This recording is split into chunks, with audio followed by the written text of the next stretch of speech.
Hello, my name is Mark Wood. I'm a mountain and polar explorer, and I work in the very extremes of the planet. Expeditions ranging from the geomagnetic North Pole, magnetic North Pole, Mount Everest, and to date I've done 35 major expeditions, mainly working in cold places around the planet. So I do very, very extreme expeditions. I do 8,000 meter peaks. I walk to the North and South Pole. I do documentaries. I do all these very diverse sort of expeditions in this modern era. But I'm not Norwegian. I'm not Swedish. I'm not one of the greatest skiers in the world either. I ski like an elephant. And I'm from the centre of the UK. So I'm from Coventry, which is known as a factory industrial area, which is now technology run and arts. And not many polar mountain explorers come from that region. So it is about me finding a passion in life and then developing it into a life's career, and trying to create an audience, as we can do nowadays. So I now have an audience around the world of about 1.5 million students and scouts as well that get involved in my expeditions. And then I bring out messages from the extreme. So I go through these wonderful areas in the planet, but I try and bring out three main messages. And the first one is just having a respect for yourself. I think people are too hung up on how they look. You know, some people are quite big, some people are very skinny, some people look like that, some people look like this, some people look like this, which is even worse. So people get too hung up on their appearance, how they look. And what I'm trying to say is just have a real respect for yourself. Just understand yourself a little bit better. You're awesome, you're unique because you're human. And from there, lots of things will happen. Because everything in the world comes from here. The centre of the universe is wherever you stand at that moment in time. So it's really important to have that respect. Secondly, equal respect for the environment. Not meaning the whole planet, that's too big to think of.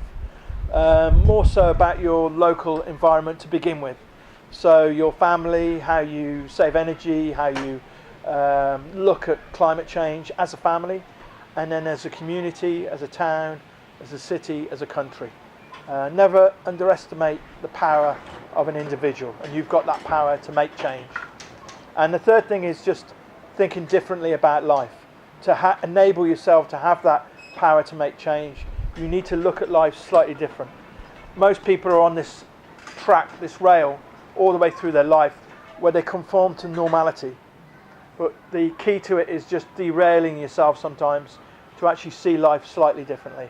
And it makes life a lot more interesting and fun. And at the end of the day, that's what it should be. It should be about enjoying life and having fun. So I mentioned derailing, which is a difficult concept to, what does derailing mean? I know it means slipping out from the norm, but how did that affect me in life? Well, I think it was through making mistakes. People say, don't make mistakes. You can't make mistakes. It's bad. It's great. Fail, fail, fail. Failing means that you've tried something different. Does that make sense? So you go out there and you try something new, you try something fresh, and you know it's new and fresh because you've got fear inside you. And you think, oh my God, I can't do this. And then you fail. But the whole point about that is you've learnt a lot leading up to that failure. So the next time you do it, you're going to improve. It's like playing a computer game. You get better and better and better and better. Okay? And then you get to a point where you think, you know what, I can do this really differently. And you look at it differently because you've gained the experience, you've failed, you've grown stronger. It's like when you snap a bone, when it grows back, it grows stronger. And that's what you do. So don't be worried about failure. Don't be worried about that. It's all part of reaching the ultimate goal that you want to go for. I was going to give up in Antarctica after 5 days, and I phoned a friend who basically put me back on my feet. I phoned him on my satellite phone. It was a 50-day expedition, and I was all ready to give in. And I'm sure that you get that feeling. Now, I found somebody on the phone who I knew and I trusted to actually put faith back into me. So what I'm trying to say is there is always somebody there. Honestly, there is always somebody there who you can speak to. It may not be a parent, it may not be a best friend, but there is always somebody there. You're never alone in a situation. So I've spent a lot of time operating alone in a blank canvas of the planet, nothing around, just except myself. And I think without realizing, over the 35, 40 major expeditions that I've done, is I've learnt that I'm not the best polar explorer in the world. I wasn't the best soldier, I wasn't the best firefighter, I wasn't the best at anything really. But I enjoy what I do, enjoy who I am, I know who I am. Travel has taught me a lot about myself, about my flaws, about what I'm skilled at as well. And it's given me a real grounding. It's taken a lot of ego out of me, and it's given me an honesty, if you like. So when I meet new people, I feel happy and confident about telling them what I do for a living, and I hope they enjoy it. If they don't, I don't mind. I'm on that path.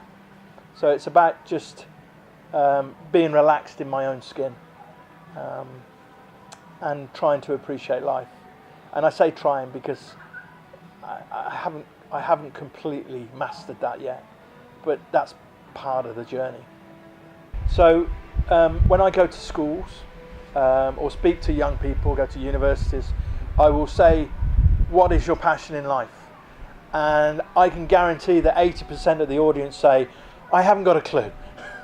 I don't know what I want to do with my life. I really don't. And I'm 51 years old, and I changed my life around like that at the age of 35. So all the way from school, all the way to being 35, I really didn't know what I wanted to do. But I think what you've got to do is you've got to go out and embrace as many experiences as possible, okay, that you feel comfortable with. So I went and joined the military, I met people there, I went and joined rescue teams, but I also did other things that interested me at the time. And it's all part of the jigsaw, it's all part of the pattern that will take you through various areas and eventually bring you to what you want to do, what you enjoy. At each stage I did what I thought was my passion, but then I moved on.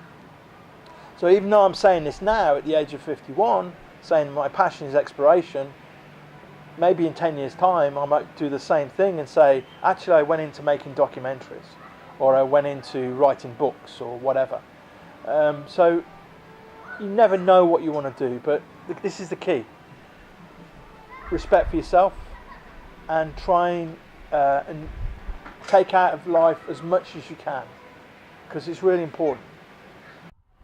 So to do the expeditions that I need to do, I need to raise thousands of pounds. So the North Pole expedition I did last time cost £320,000, and the next one is going to cost over a quarter of £1 million.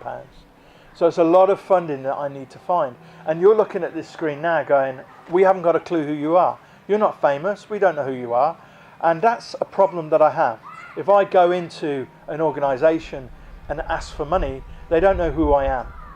So this is the key to all this. This is the key to success. Okay? The key to success is when you go into an interview, when you go and meet new people, they want to find out who you are. They want to find out who that individual is who's sitting in front of them. Because people buy into people. They don't buy into just brands. So my brand is awesome, but they won't buy into that unless I'm a good person and they want to work with me. And that's really important. When you go for an interview for a job, or to go and join an organisation, whatever it might be, you've got in that interview because you've got the paperwork in front of them. They've got the qualifications, and they think, right, you've got enough to be in that interview. The key now is to show them who you are. So you go in respectfully, passionately about how you want to have that job or have that position or gain the money to do whatever you want to do. It's really important, and it goes back to what I say about having respect for yourself.